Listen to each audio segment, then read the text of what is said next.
All right, we got Shawn Rhoden coming up to join in here in a minute. If I can figure out how to get him in here. Oh, there he is.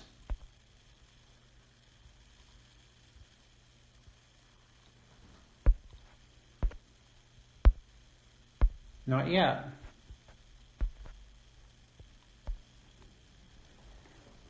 All right, yeah. So I just spoke to Shawn. He's coming on because everyone's bored.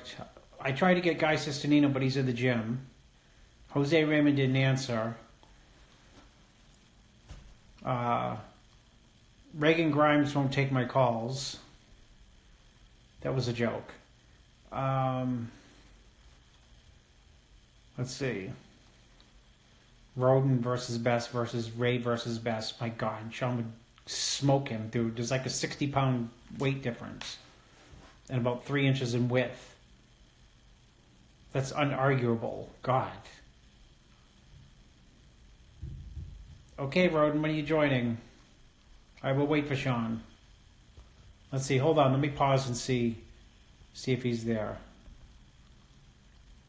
No, don't want to share views. Okay.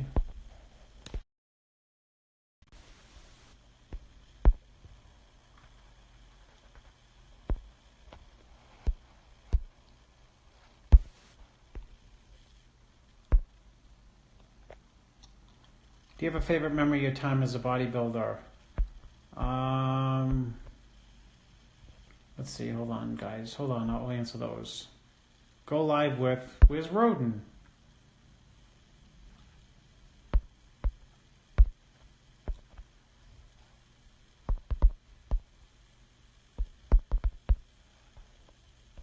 Okay, guys. Be patient because I don't know what I'm doing.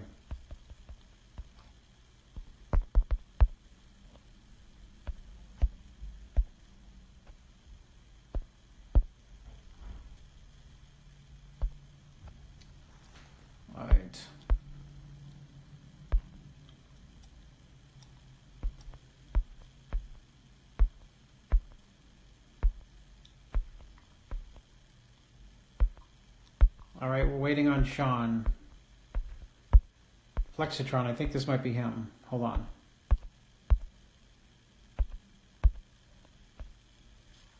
Nope.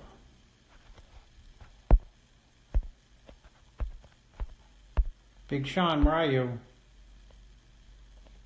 Where's Shawn Rhoden?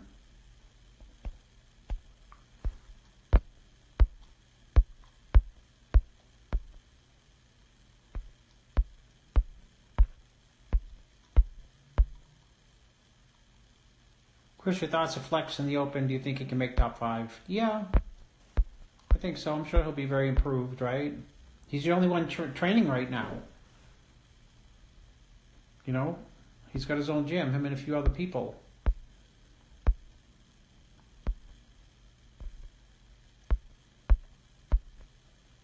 Talk about Brandale's strategy. I just saw pictures of him today. Keep him as full as I can, and then last 6 weeks, burn off that last little bit of fat. And we'll see where he falls, meaning where he ends up. I'm not worried. Okay.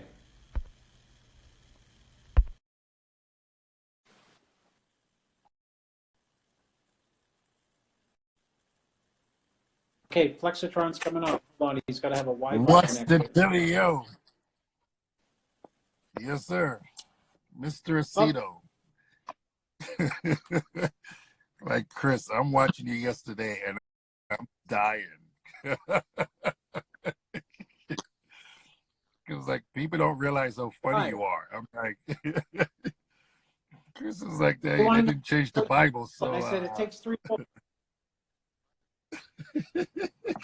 Yeah. The Bible hasn't been updated yet. Hasn't been, so I don't see why the book is. People are still asking me about that book, about your books. And I'm like, this book's been out for a while, and you guys are just catching up to using these methods of getting in shape. Like, I had a conversation, Chris, with someone that asked me, they thought it was 260 at the Olympia in 2018. I'm like, No, very, very far from it. I was like, probably 240. I was like, but that's Chris. I was just peel inside out and harder than a rock. So I Yeah. looked like I was 260. I was like, I was 20 pounds lighter. Who was tighter? 2018, you at the Olympia, or Patrick Moore at the when he was 10th at the Olympia? Wow, that's a good one. I mean, Patrick looked good in 2010. Now, now, now, he looks really good. I think a lot of these guys, the new guys, I don't think they understand that the process of just being patient sometimes when it comes to prep. I mean, you and I have gone shows after shows, and I tell people I've had the same expression every single show I walk off stage. I'm like, all right, Chris, what should I eat my next meal? I was like, where's first or fifth? It's always been the same mentality, like on to the next one, like no stress, because this sport will chew you up and spit you out in a heartbeat, because we all want it now, we're all putting that time in, and I don't think people understand that you have to sometimes just grind away. well, now Like you can look your best on stage, and you don't get the placement that you thought you should get. You just move along. yeah, Patrick looks great at the Olympia. he's got people telling him now he's got to drink a lot more water to get tighter. Of course, it's always the Monday quarterbacks. After the show's over. Quarterbacks are sometimes in that inner circle, like they get in that inner circle and they've never been tight in their lives, and they're competing at the pro level, and they're telling people you got to drink more water to lose more water. Because it's always this. I always mark my this way, Shawn, and say, Chris restricts water too much. Chris gives too much diuretics. Chris doesn't carb up people enough. He overcarbs people. I say, it's kind of working for the most part. Like 99% of people. Yeah. But it's learning to tune out the noise that I think a lot of pros, or even a lot of amateurs and a whole lot of pros, haven't mastered yet. People can't. They don't know how to just block everything out, Chris. Like I told someone this. Peak week, I hear nothing.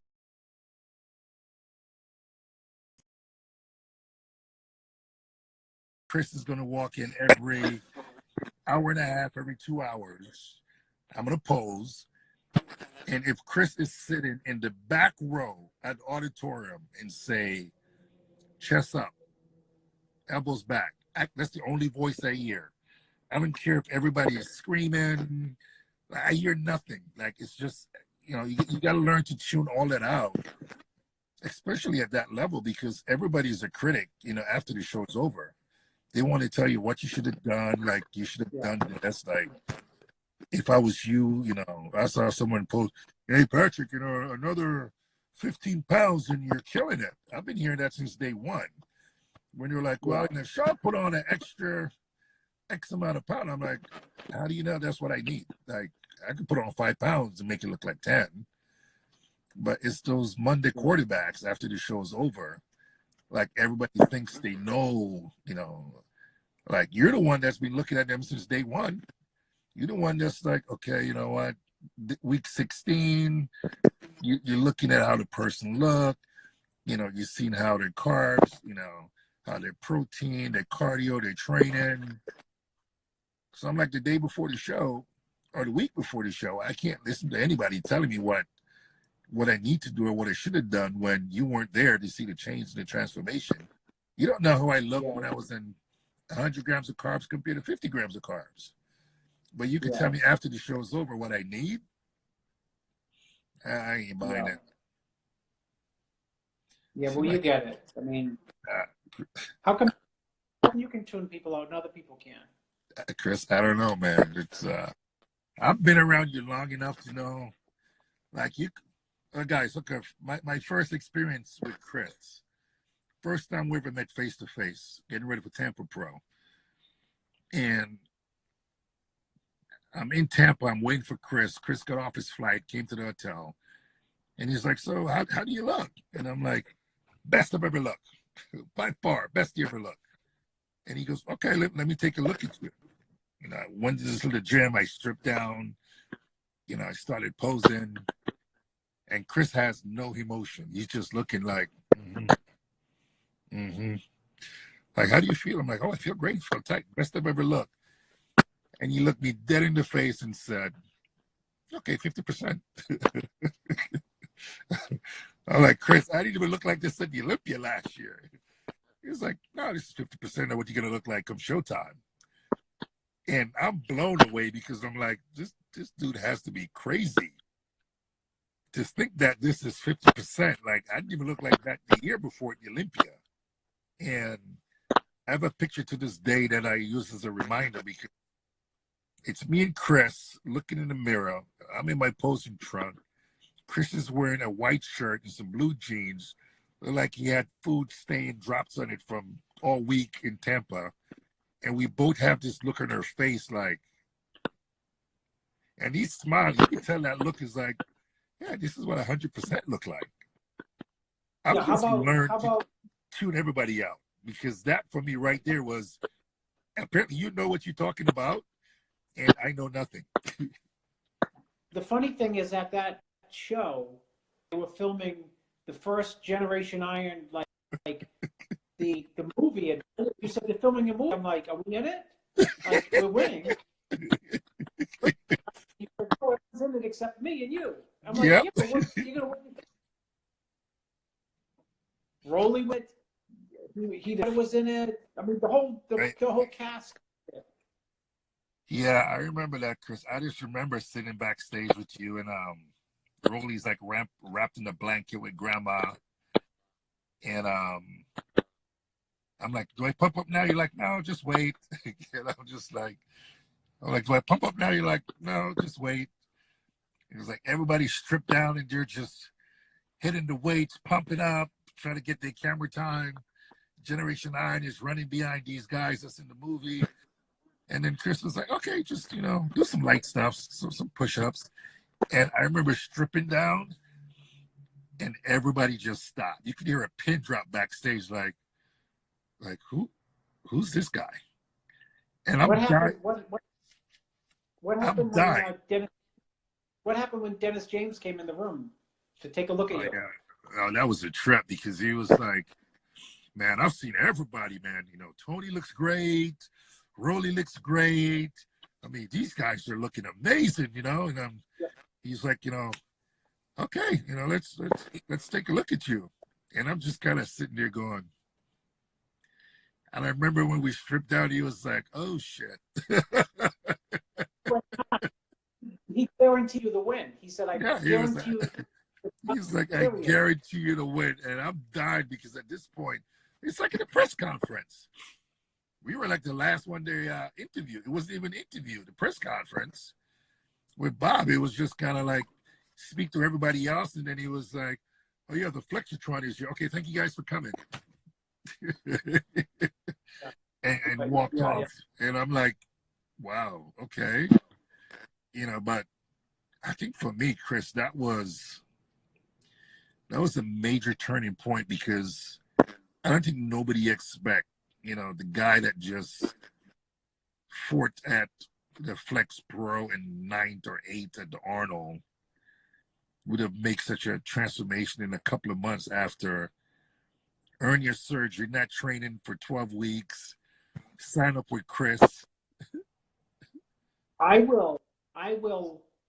I'm begging someone to find the interview with Dave Palumbo backstage when you were 8th at the Arnold, and they go, "Oh, what about first? Branch Warren second." Dennis Wolf, third, this guy, fourth, fifth. We went right down the list. Sixth, seventh, and they go, eighth place, this guy, Flexitron Rhoden. Dave said, what are you thinking? And I said, it's on video. I said, if I worked with him, Mr. Olympia. Dave's like, really? So, hey, Chris, that's not even, for me, what you was, Charles Glass told me I should work with you. Got off my flight and called you. You were out with your son. You didn't pick up the first time. I called back and I introduced myself. Hey, good afternoon, sir. This is Shawn Rhoden. And he goes, yeah, I know who you are. He goes, I was just doing this radio show and you said that. And I was just kind of like, huh. Right. But what got me was like a couple weeks into prep, I said, you start talking about Jamaican food. And I was like, well, if I make the top 10, because I was 11th the year before the Olympia. I'm being realistic. I'm like, well, if I make the top 10, I'll buy you a ticket to Jamaica. And you go, no, you're going to be top 3. And I'm like, Chris, I sat there like, I heard you say top 3. And I'm like, no, top 10. I buy you tickets to Jamaica. If you get some good Jamaican food. And he goes, no, you'll be in the top 3. Your name will be the first 3 names called. And I'm going through my head, and I'm like thinking, there's Dexter, Phil, Kai, there's Dennis, there's Victor, there's Branch, there's Jay. I'm like, there's no way I'm top 3. And I'm like, Chris, if I make the top 3, I'll buy you 2 tickets for you and your wife to go to Jamaica. And you go, okay, well, start looking. Send me pictures on Wednesday. and you were gone.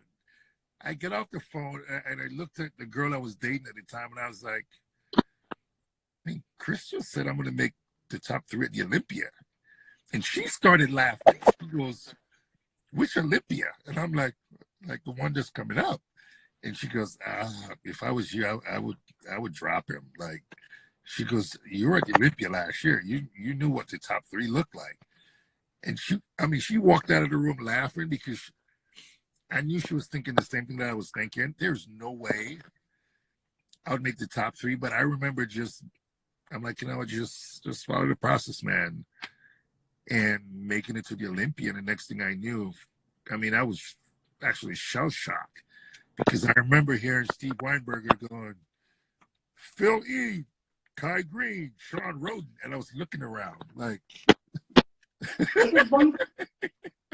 was like, Shawn, whoa, that's me. And I'm like, holy crap. So if anybody tells me after that Chris Aceto doesn't know what he's talking about, Chris, if you tell me tomorrow you're no longer prepping people, I will never do another show. Yeah, but you know what, Shawn? You know what you and Jay have in common besides chasing down the guys that supposedly you can't beat?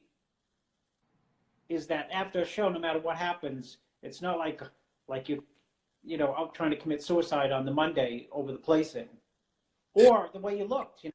Yep. It's just like, okay, onwards and upwards. All right, here we go. More to go.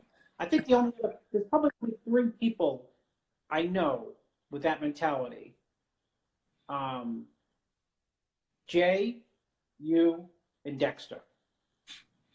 People don't realize that's what it takes. Huh? People don't understand that's what it takes. You have to be literally a quarterback that forget that you just threw an interception. That's the mentality that you have to have with this sport for longevity. You can't dwell on, man, I look so great, but I walk off stage and I'm just like, all right, Chris, what should my next meal be? I'm like, okay, time for the European tour. Forget what happened. We can't. That's out of our control. And I see so many people just crash and burn where They're so focused on the show that's already passed on. Like, man, I took fifth at the Olympia, and when I won in the year before, when I won, I had the same expression. I'm like, okay, Chris, I'm gonna head back to the room. And you're like, okay, I'm gonna do the wrap up. I'll be there shortly. And people don't understand, like, that's the mentality that you have to have, where it doesn't matter what's going on. Like, you have to be able to just see what's in front of you, focus on what's in front of you, and don't get caught up in the white noise, because everybody get caught up in the white noise. It's like watching guys backstage at the Olympia. Everybody's looking around at everyone, and I'm like thinking, what do you, dude? You're at the Olympia. Everybody back here is in shape, or should be in shape, or getting ready for a show, and I see people are looking through Instagram to see what everybody else is posting. I'm like, I listen. When I first start working with Chris, and he says, rule number 1, no stress. Rule number 2 is rule number 1. I'm like, oh, this is easy. Like, so many people ask me, so when Chris sent you your diet, I'm like, when Chris sent me my diet, I reply, confirm. I was like, just nothing else. It's confirmed. They're like, what do you mean? I was like, if I look in that paper and Chris tell me today, I'm eating a pound of salt and drinking 5 gallons of water, it's always confirmed. There's no, how do you want me to drink this water, or how do you want me to take this salt? Like, he needs me to eat a pound of salt and 6 gallons of water. There's nothing else to explain or call in action to break down for me in layman terms. Like, this is the plan we're going to follow, and that's it, and nothing else. And I understand why, these guys are professional and still need someone to, like, hold their hands, stroke them, and do all that stuff. Like, if Chris says, okay, I need you to do 70% when you're training, mentally, I should know what that means. If you go, I want your cardio to be 80% or whatever, mentally, because of how you're training, you should know how to make that adjustment. I shouldn't have to call you and be like, so when you say 90%, what exactly do you mean? Like, do you want me to do the treadmill, or do you want me to do the bike? Like, what have been your intensity that you need to pull back 20% of that and not kill yourself, because you probably look tired.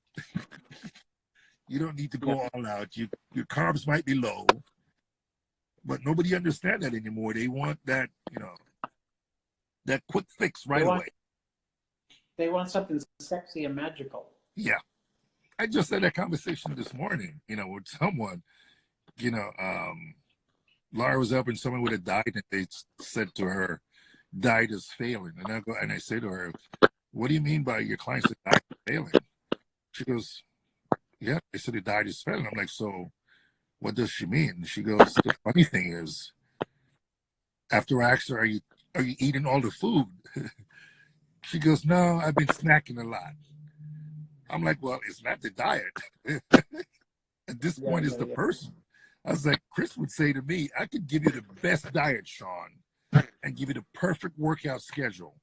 But if you don't do it, it's just a diet and a piece of paper and a workout.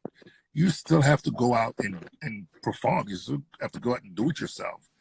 And most people forget that. They think just because you're writing a piece of paper and say, I want you to follow this, that it's a magic potion. Like, you have to go out and still do the work in order to see the magic. But it get lost in the concept that Chris sent me a diet. I don't have to do it because he sent it to me. Yeah, exactly. Going to the gym or home? I'm picking up something and heading home. But, still hitting the gym, Chris. I send you pictures and update. And someone asked me, so how often do you talk to Chris? I'm like, dude, I talk to Chris all the time. I get a text from Chris sometimes, just say old man, or we winning. I was like, it's a different relationship and mentorship than most coaches. Like, working with Chris, I was like, and I brag. I love bragging because I know what other coaches are doing. I'm like, working with Chris, you are going to be in point. I said, to this day, I know I'm doing something right because Chris said to me, if you're not where you're supposed to be, you'll be prepping in Maine. And I haven't made it to Maine yet, so apparently I'm doing something right. If they do a lockdown, right? Yeah. I say, don't worry, Shawn. I have to lock you down and fly you up to Maine, and we just have to like put you in my bed. Yeah. You know, we haven't got there yet. We haven't got there yet, so I'm following the simple step that I've learned since 2012. By the way, the best text you sent me was from that guy from Mexico. That message from the from Chris, I'm dying laughing because it's like, no, I've moved to the gym. I'm like, what? I have everything that I need. I'm like, see, that's dedication. That's the guy that's saying, hey, no matter what, I'm ready, Chris.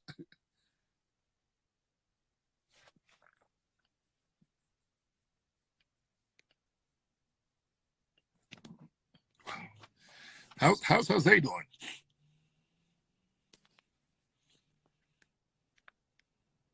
I just lost you in the volume.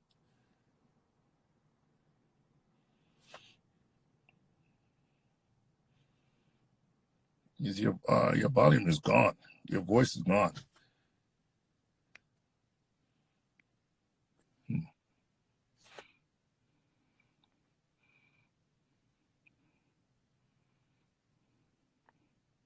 I'm not sure what happened to your volume, Chris.